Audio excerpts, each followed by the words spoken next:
ꯑꯗꯣ ꯐꯤꯂꯝꯁꯤꯗꯒꯤꯅꯦ ꯆꯦ ꯃꯪꯀꯥꯅ ꯄꯥꯝꯕ ꯗꯥꯏꯂꯣꯛ ꯃꯆꯦꯠ ꯍꯥꯏꯗꯤ ꯗꯥꯏꯂꯣꯛ ꯌꯥꯎꯈꯤꯕ꯭ꯔꯥ ꯋꯥꯔꯗ ꯑꯣꯏꯔꯁꯨ ꯌꯥꯏꯕꯀꯣ ꯑꯗꯨ ꯑꯝꯇ ꯍꯥꯏꯕꯤꯔꯛꯑꯣꯕ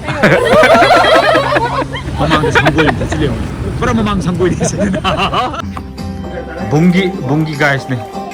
ꯕꯨꯡꯒꯤ ꯁꯤꯗꯅ ꯑꯩ ꯂꯩꯔꯦ ꯑꯩꯁꯨ ꯂꯣꯏꯁꯤꯟꯕ ꯂꯣꯏꯔꯦ ꯆꯠꯇꯧꯔꯕꯅꯤ ꯑꯩꯗꯤ ꯌꯥꯝ ꯁꯤꯝꯄꯜ ꯊꯣꯛꯂꯛꯑꯦ ꯄꯨꯡ 9:00 3:00 ꯃꯤꯅꯤꯠ 10ꯒꯤ ꯁꯣꯅꯦ ꯉꯁꯤꯒꯤ ꯁꯣꯁꯦ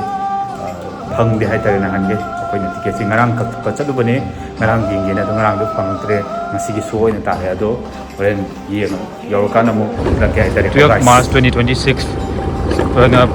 ꯁꯤꯠꯁꯦ ꯑꯩꯈꯣꯏꯁꯦ ꯕꯤ ꯁꯦꯔꯤꯁꯇ ꯑꯣꯏꯅ ꯀꯛꯑꯦꯀꯣ ꯕꯤꯒꯤ 5 to 8 ꯀꯛꯑꯦ ꯑꯩꯈꯣꯏ ꯃꯔꯤ ꯌꯦꯡꯃꯤꯟꯅꯕꯅꯦ ꯄꯨꯡꯁꯦ 3 ꯇꯥꯁꯤꯜꯂꯛꯑꯦꯀꯣ 3 ꯇꯥꯁꯤꯜꯂꯛꯄꯁꯦ 3:20 ꯃꯤꯅꯤꯠ 10 ꯈꯛꯇꯅꯦ ꯑꯗꯨꯅ ꯃꯐꯝꯗꯨꯗ ꯑꯩꯈꯣꯏ ꯆꯠꯂꯒ ꯒꯥꯔꯤ ꯄꯥꯔꯀꯤꯡ ꯇꯧꯕ ꯑꯗꯩꯗꯤ ꯑꯩꯈꯣꯏꯒꯤ ꯇꯤꯀꯦꯠ ꯀꯩꯀꯥ ꯆꯪꯊꯣꯛ ꯆꯪꯁꯤꯟꯒꯤ ꯃꯥꯒꯤ ꯆꯦꯛ ꯀꯩꯀꯥ ꯇꯧꯕꯀꯣ ꯑꯗꯨꯒꯨꯝꯕꯒꯤ ꯀꯦꯞꯇꯣ ꯈꯔ ꯈꯖꯤꯛ ꯂꯩꯅꯅꯕ ꯇꯥꯏꯃꯤꯡꯗꯣ ꯈꯤꯇꯪ ꯑꯩꯈꯣꯏꯗ ꯆꯞ ꯆꯥꯅꯅꯕ ꯍꯥꯏꯇꯥꯔꯦꯅꯦ ꯃꯃꯥꯡꯗ ꯁꯪꯒꯣꯏ ꯑꯃ ꯊꯠꯆꯤꯜꯂꯦ ꯄꯨꯔꯥ ꯃꯃꯥꯡ ꯁꯪꯒꯣꯏꯅꯤ ꯃꯃꯥꯡ ꯁꯪꯒꯣꯏꯅꯤ ꯃꯃꯥꯡ ꯁꯪꯒꯣꯏꯅꯤꯀꯣ ꯁꯤ ꯒꯥꯏꯁ ꯑꯇꯩꯁꯤꯅ ꯈꯔ ꯄꯤꯛꯄꯅ ꯐꯩꯌꯦꯕ ꯃꯃꯥꯡ ꯁꯪꯒꯣꯏꯁꯤꯅ ꯊꯠꯄꯗꯤ ꯁꯣꯔꯣꯛ ꯇꯪꯈꯥꯏ ꯑꯃ ꯊꯤꯡꯉꯤꯅꯦ ꯕꯟꯗ ꯂꯝꯕꯤ ꯊꯤꯡꯗ꯭ꯔꯁꯨ ꯁꯤ ꯒꯥꯔꯤ ꯁꯨꯝ ꯐꯩ ꯊꯧꯕ ꯌꯥꯔꯦꯕ ꯆꯪꯉꯣ ꯆꯠꯂꯩꯔꯦ ꯖꯤꯝꯁꯤ ꯌꯧꯔꯦ ꯃꯃꯥꯏꯁꯦ ꯈꯔꯗꯤ ꯃꯝꯃꯦꯀꯣ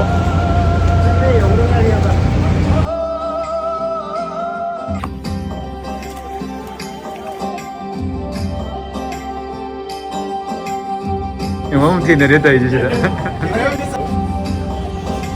ꯆꯪꯉꯣ ꯑꯃ ꯌꯥꯒꯅꯤ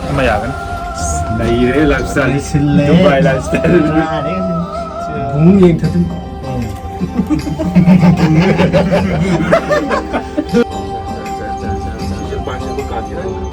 ꯇꯤꯀꯦꯠ ꯀꯥꯎꯟꯇꯔ ꯂꯩꯔꯦ ꯃꯌꯥꯝ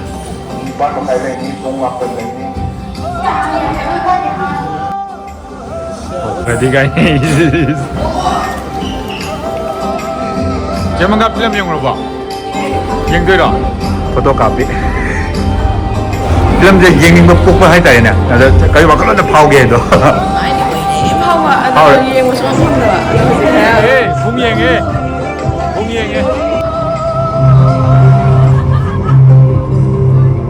thare bet thabagi ꯔꯥꯗꯤ ꯏꯁꯤꯡ ꯂꯧꯁꯤꯄꯣ ꯏꯁꯤꯡ ꯊꯛꯀꯦ ꯅꯌꯨꯝꯗꯩ ꯕꯣꯇꯜ ꯍꯥꯟꯅ ꯄꯨꯔꯛ ꯌꯥꯗ꯭ꯔꯣ ꯏꯁꯤꯡ ꯄꯩꯁꯥꯁꯦ ꯎꯗꯕꯗ ꯃꯣꯏ ꯕ꯭ꯔꯦꯛꯁꯤ ꯌꯥꯝ ꯀꯨꯏꯅ ꯊꯝꯍꯟꯈ꯭ꯔꯦ ꯁꯣꯝꯗ ꯑꯩꯈꯣꯏ ꯊꯦꯡꯉꯦ ꯌꯨꯝꯗ ꯍꯜꯂꯒ ꯑꯃꯨꯛ ꯆꯥꯛ ꯊꯣꯡꯉꯗꯣꯏꯅꯦ ꯑꯗꯨꯅ ꯇꯥꯏꯃꯤꯡꯁꯤ ꯊꯦꯡꯖꯤꯜꯂꯛꯑꯦꯕ ꯄꯨꯡꯁꯦ 3:10 ꯌꯦꯡꯕꯅꯦ ꯄꯨꯡ 8 ꯇꯥꯔꯦꯕ ꯍꯧꯖꯤꯛꯁꯦ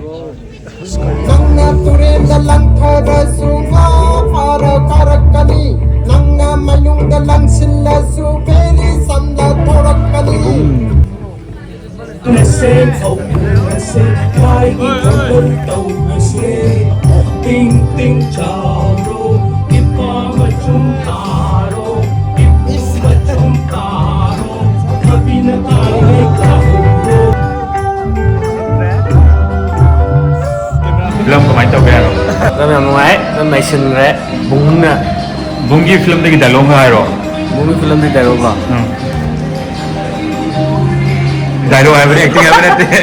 Ini dialogue di tahu. nang dialogue mara bungi Tare, tak understand nang ide like a version. Koi re guys, koi alag kore koi tak ngai le rame as ngorong ois dari elevator ngai le rame yar yam nungai bung film se akhoi na dum expect tawm ko chap mane do exception loi mai maram su film yeng khang film matang di yam hai roi ge yeng bia kan ram su khangani ado film sidagine Che Mangka na pamba dialogue ma che gaidi dialogue yaugibra word order yai ko adum ta haibiroba yam nu aina yengiba pamjagiba haitare ma text sidagi hai se ni na hai mi khudi wonta amna ga hai nang na thoro do ne magi sei do okay thank you oh yam nu ngai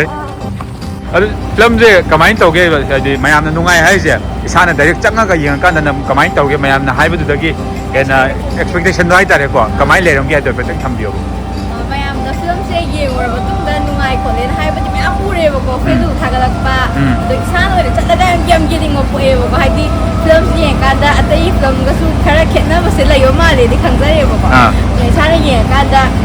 ꯕꯨꯡꯒꯤ ꯇꯣꯈꯥꯏꯕ ꯇꯣꯞ ꯇꯣꯞꯄ ꯍꯥꯏꯗꯤ ꯐꯤꯂꯝꯁꯦ ꯑꯇꯩ ꯃꯅꯤꯄꯨꯔ ꯐꯤꯂꯝꯒꯗꯤ ꯈꯦꯠꯅꯔꯦꯅ ꯑꯩꯒꯤ ꯃꯣꯠꯇ ꯍꯥꯏꯖꯒꯦꯕꯀꯣ ꯑꯗꯣ ꯌꯥꯝ ꯅꯨꯡꯉꯥꯏꯕꯁꯨ ꯄꯣꯛꯑꯦ ꯑꯗꯨꯒ ꯏꯁꯥꯅ ꯌꯦꯡꯉꯀꯥꯟꯗ ꯍꯦꯟꯅ ꯈꯪꯅꯤ ꯅꯨꯡꯉꯥꯏꯕꯗꯣ ꯍꯥꯏꯗꯤ ꯑꯩꯅ ꯋꯥꯍꯩꯅ ꯍꯥꯏꯕꯗ 하이만 뭐 토크래요. 오케이. 이마도 뭐 락세. 이마도 냈다. 이마도 뭐 락세게. 필름 시험 누가예요. 거의 애나 손 에버레스트 뭐 똑같은 스마팅 좀 간데 연쟁제이고. 아주 많은 상경인 뭐 파워에 봐. 하이디 마양 그만은 내가 내추럴 람타 봐 하이다래. 또 1 2 3가 하이가 하이 또 원했다 봐. 양 아주 이샤다 톡거든요. 좀 다이다 안강스는 또 뭐 또어디 어때 필름 중에 양 채널 하이다래. 점점이 바보나 사이기 내리고 꽃 마양 떠리고 올리고 마양도 좀 그만 만나드래 마양가. 남친은 누가래. 얌 내추럴 다. 얌 내추럴 다. 오케이. Chile. Yeah. Thank you.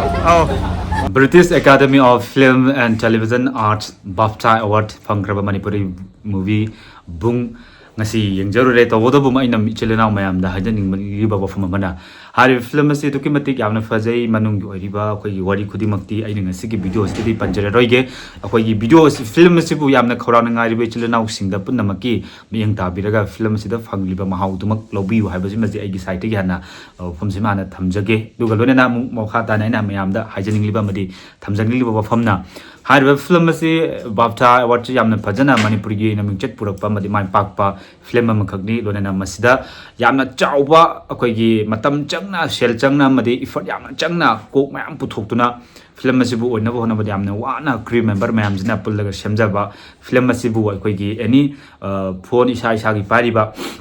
phone singdina koigi even treasure da yawba mating kitang hapa kana mayam de hena yengning ba admain happy boy target ka shu kai de na khanjai tawdabu film ama bu minute amagi chang da minute manga even live ta thadokpa adugumba gi potumadi film asu biyeng bia lakpiri ba mipum khudi muna tagbiganu haibasi masu agi site gi thamjage masina koigi international movie oina oidiba film asi taseng haragadi mi atop lamgi mayam asu yengning mayam lerangani adubu hol chalaga na yengjasanu maramdi masibu oina bo hona matamda even akoina social media da Facebook da YouTube da akoina live thagi taragadi atop state singda worldwide oina yengning na leriba film asi atop sing yengi taragadi adugi phajada ba magi copyright ek kaya amasu lakani haiba wafam simasu thamjage maru oina koigi phone paibi di bai chelena oxin masimadi kitang khantha biraga haidi film asibu oina bo hona bada wariba mayam sing kitang khantha biraga adumaina mipum khudi monasu hairiba pochimadi knowledge thamhanjaninge haiba simasu thamjari aduga aigi website gi yamna nungaiba amadi aina pijaninga feedback ai targadi film zegi yam ti nungai yam reality oi aduga magi cinematography nammi bakunam aduga color grading even chebalagi su yam ti fazaba ai magi khogi last scene oram dai da muk yawe boko khogi makeup ka yam hanjin da bida yam natural oina namba dunga film am khakne ba si film je yam ti na pami aduga dialogue kai ka je even reality am oi ai tare adu si film je khoi da yem matam da feel taw je social media da khara mate thagalpa mayam do adudo taw kitang yengam da bida yeng tar he nungai ni adumai thagat pibodo ai phat ta honjaning de film gi mai kai da gi so adumai kitang restriction kitang thaman janinge aduga atai de loina nungai khangde Jenny gi dialogue kadai de no gi crew member de yauri ba koi gi film do yauriba character khudimuk loina chanai adum akoi maitai gi traditional oiba culture oiba akoi occasion kya amasu film asida uba phangani amadi khangde loina hai retare adu khwaidigi na mayamna di akoi gi maming yamna di panbi da ba du aina khwaidigi pamjaba character je Raju ki character hariba Raju ki character je yam ti nungai mana ngangbal dialogue khudingma akoigi dong haidoga yamna ju jolly jo oiba yamna ju truth oiba dugma porto uba fangi ai gi oiba site ge do mipum kunimok so main urangani haiba pham se thamjagi lo movie asibu yasiru bai chelana using na yamna nungai ba madi isada film asida ꯌꯦꯡꯉꯨꯕꯗꯒꯤ ꯑꯗꯨꯝ ꯆꯨꯁꯤꯜꯂꯒ ꯂꯩꯈꯤꯕ ꯗꯥꯏꯂꯣꯒꯀꯨꯝꯕ ꯌꯥꯎꯕꯤꯔꯒꯗꯤ ꯀꯃꯦꯟ ꯁꯦꯛꯁꯟꯗ ꯍꯥꯏꯕꯤꯔꯝꯃꯣ ꯑꯩꯒꯤ ꯑꯣꯏꯅꯗꯤ ꯌꯥꯝꯅ ꯅꯨꯡꯉꯥꯏꯈ꯭ꯔꯦ ꯃꯌꯥꯝ ꯃꯊꯤ ꯀꯥꯏꯅꯒ ꯍꯥꯏꯕꯗꯣ ꯑꯗꯣ ꯑꯩꯗꯤ ꯈꯪꯗꯦ ꯑꯗꯨꯒꯨꯝꯕ ꯈꯔ ꯌꯥꯎꯋꯦ ꯑꯗꯨ ꯏꯃꯥꯟꯅꯕ ꯃꯌꯥꯝꯅꯁꯨ ꯃꯥꯒꯤ ꯇꯣꯉꯥꯟ ꯇꯣꯉꯥꯟꯕ ꯀꯃꯦꯟ ꯃꯌꯥꯝ ꯄꯤꯔꯛꯄ ꯌꯥꯎꯕꯅꯦ ꯑꯗꯨ ꯃꯌꯥꯝꯗꯣ ꯑꯩ ꯃꯌꯥꯝꯗ ꯃꯇꯦꯛ ꯈꯔ ꯁꯣꯔꯠ ꯑꯣꯏꯅ ꯍꯥꯞꯆꯔꯝꯒꯦ ꯍꯥꯏꯕ ꯋꯥꯐꯝꯁꯤ ꯊꯝꯖꯔꯒ ꯃꯤꯠꯌꯦꯡ ꯇꯥꯕꯤꯔꯤꯕ ꯈꯨꯗꯤꯡꯃꯛꯄꯨ ꯑꯃꯨꯛ ꯍꯟꯅ ꯊꯥꯒꯠꯄ ꯐꯣꯡꯗꯣꯛꯆꯔꯤ ꯈꯨꯔꯨꯝꯖꯔꯤ ꯃꯊꯪꯒꯤ ꯚꯤꯗꯤꯑꯣꯗ ꯑꯃꯨꯛ ꯊꯦꯡꯅꯔꯁꯤ see you next video guys